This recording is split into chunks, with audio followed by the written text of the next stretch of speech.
Welcome into the latest edition of ESPN FC. I'm Dan Thomas, joined in the studio today by Shaka Hilsop and Stevie Nicol. We kick things off in Italy. What a statement from the league leaders. Napoli thrashing Juventus by 5-1. Osimhen with a brace in a game that Napoli dominated from start to finish. It puts them now 10 points clear at the top of the table. Juventus were on quite the run coming into this tie. Napoli destroyed them and surely now are hot favourites to go and win their first title since the 89-90 season. For more on this, let's welcome, shall we? Oh, what a time. What a beautiful time to have Alessandro Piero on.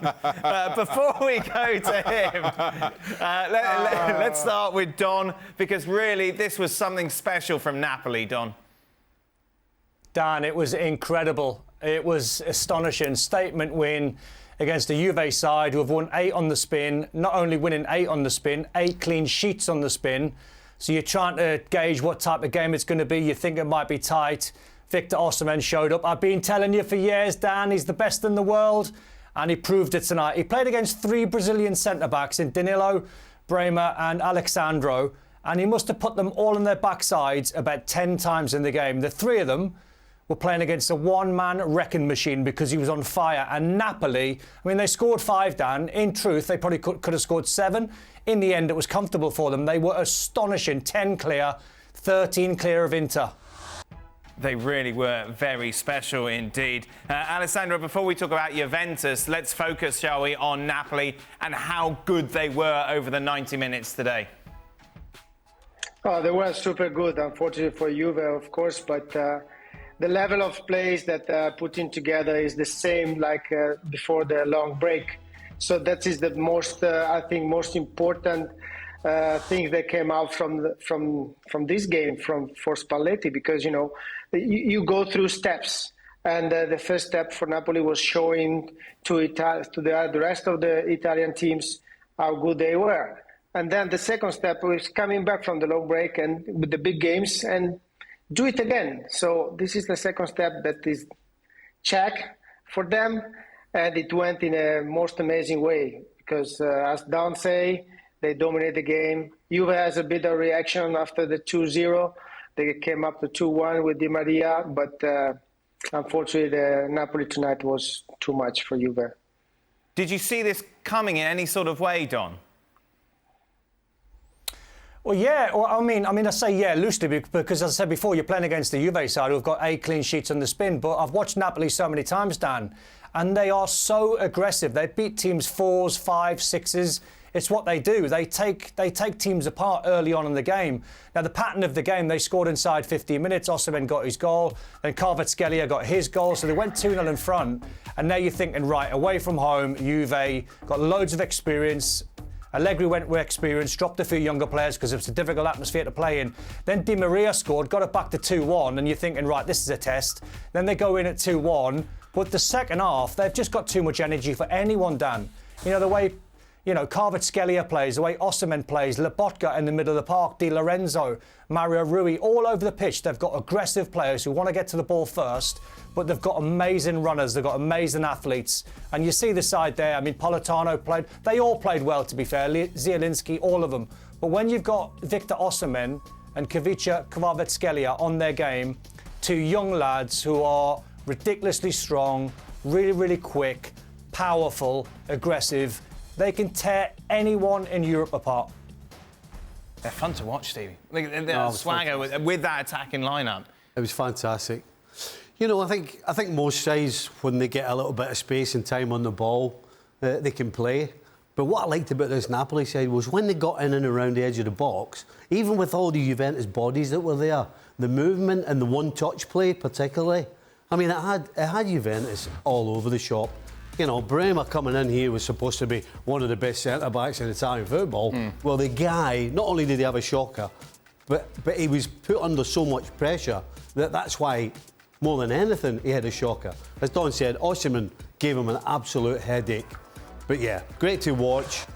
From back, middle to front, just just a pleasure to watch. Even though Don pretends that he found him, we've been talking about Victor Osimhen a lot, obviously, over recent years. And when you see him put in this sort of performance, the hype is very real. It is. Osimhen was simply outstanding, as was Kvaratskhelia, who, I'll be honest, as a pairing, as a tandem, those two are as good in football as any other pairing in the world right now. And it showed.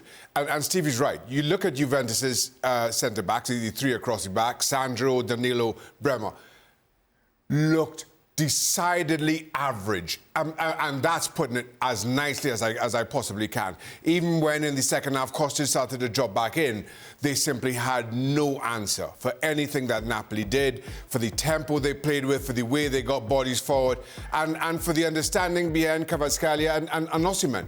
This really was a decisive display by Napoli that Juventus simply couldn't have and didn't find an answer for. They had a moment. I thought when Napoli scored first, you'd get a response from Juventus. You didn't. Napoli then doubled their lead, and that's when Juventus started to play football. And they were good for the 2-1 with Di Maria. And up until Napoli got the third goal, I thought Juventus looked like they could threaten. But once that third goal went in, then it was over as a contest. And in truth, 5, you can almost say, flattered Juventus. Every Napoli side, you feel, since 1990 has been living in the shadow of Maradona and that team, of course, who last won the league. They've been so close on so many different occasions, Alessandro. Just try and put into words what it would mean to Naples, to the city, to the club, if they can go on and win it all this season. Well, it means a lot. I mean, Napoli is a very particular city in Italy, and being short many times in the past years wasn't enough for them, to be honest. Because but they always think, because we had Maradona, well, we won because of him and because of this amazing team that played with him, and a lot of amazing players that play with Maradona, to be honest. But lately, Napoli consistently is in the Champions League group stage. It's finished in the top 4. He changed different coaches. We can remember Benitez, Ancelotti, Sarri. With all of them, they play super well. Spalletti now give them something more. When I was talking at the beginning about steps is a step of mentality, and at this point of the league, Napoli, not only the players play with joy, they play with energy, they fall in mentally and physically in what they're doing, but they're also feeling that something's changed now.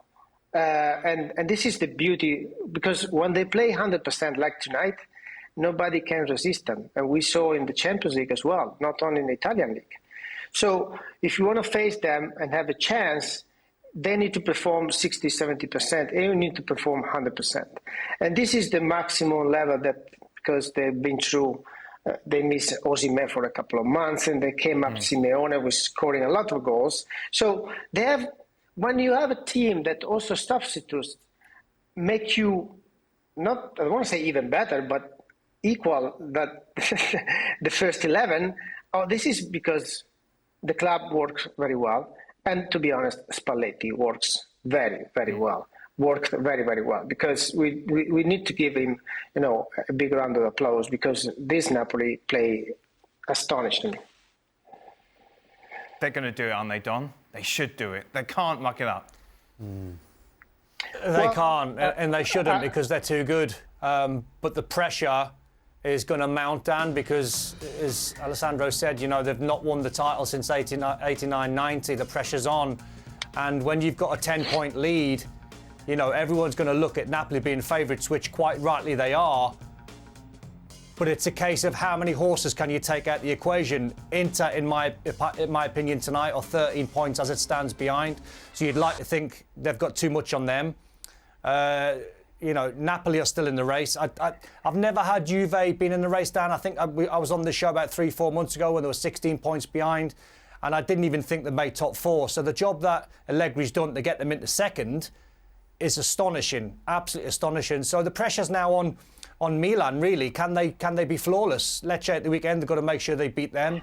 And they've got to make sure that every single weekend, AC Milan, Juve, Inter are absolutely flawless, because if they start dropping points and Napoli go 12, 13, 14, no one's going to catch them. Alessandro, can the players deal with this pressure? Because we know it is going to intensify as we get closer to the finish line. But that's the next step for them, you know. There's two more steps from my point of view. The first one, how much they can handle this pressure, you know, to be top on the table and to get... I mean, we're pretty far away. We need to consider also that one. There's many, many games to play. But handle the pressure to be on top of the table and to go closer and closer to the target. Now it's too early, to be honest. And the other step, very important for them, when the Champions League restarted. Because I think in the mind of a player like Napoli now, they say, well, guys, we're playing so good, everything is going so well. Well, we can even looking to win everything.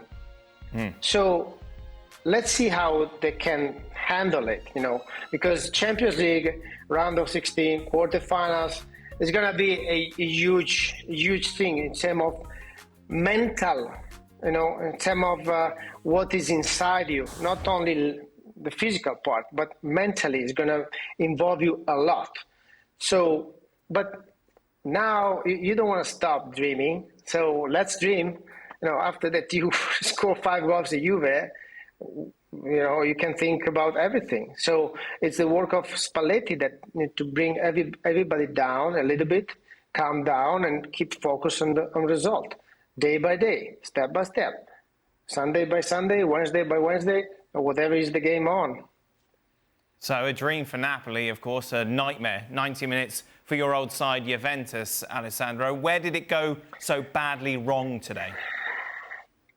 Well, we are talking about two different kind of plays and games and tactical side. You know, Napoli is fully dominant of the game, possession, one-touch game. You know, play together, and then of course in this picture, stars shine like tonight. Osimhen or Kvara as well, Lobovka, and you know a lot of players played very well. But on the other side, Juve is a different structure. Team, and you know, and as Don said, you know, a few months ago they were even more. So, you know, if I'm thinking about Allegri now responding of question, you know, how this is happened, and so the question for Allegri is going to be for sure, you know, it's better lose one game by 5 goals than losing 5 games by 1, and this is his kind of mentality. So he's going to go back and say, okay, guys, this is a very sad and bad page that we need to turn now and restart again.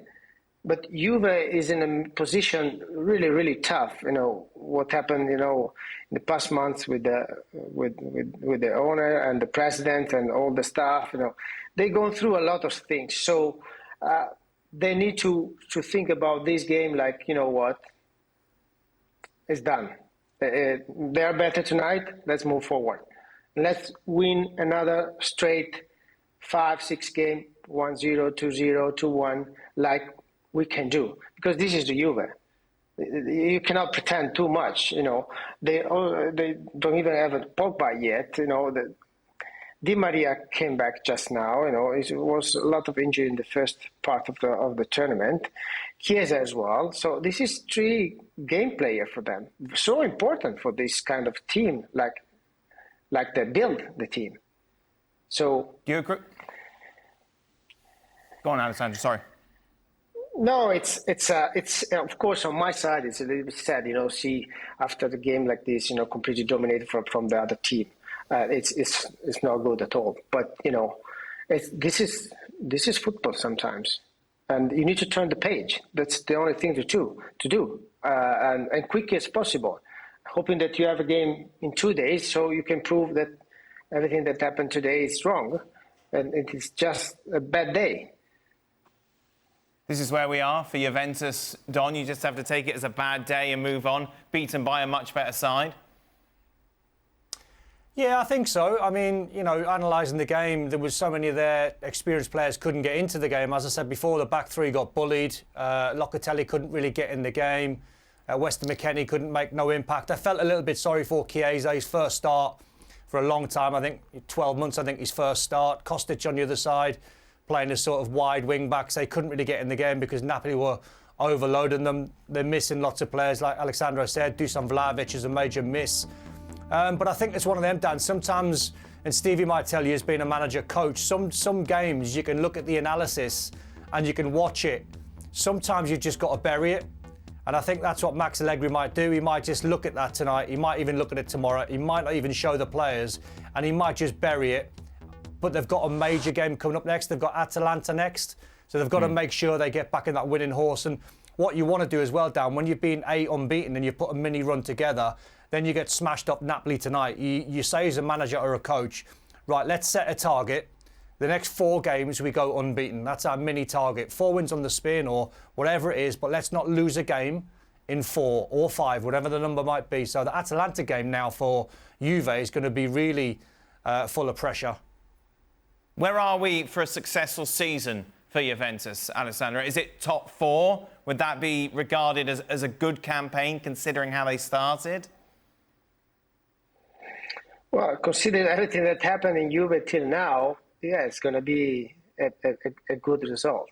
It's sad to say because, you know, in Juve, you only go for the big ticket. You only go for the win the title. But you need also to be honest that till now was injury after injury, problems after problems, you know, a headache after headache. You know, that wasn't even this 7-game straight win wasn't a good moment. You know, you lose players, you don't have full recovery from Chiesa. It's the first game tonight from the first 11. Pogba is not even yet come back yet. I mean, so to be realistic, arrive in the first 4 is going to be a good result this year for Juve. Well, thank you very much for watching ESPN on YouTube. For more sports highlights and analysis, be sure to download the ESPN app. And for live streaming, premium content, and let's not forget as well, ESPN FC 7 days a week. Subscribe to ESPN Plus.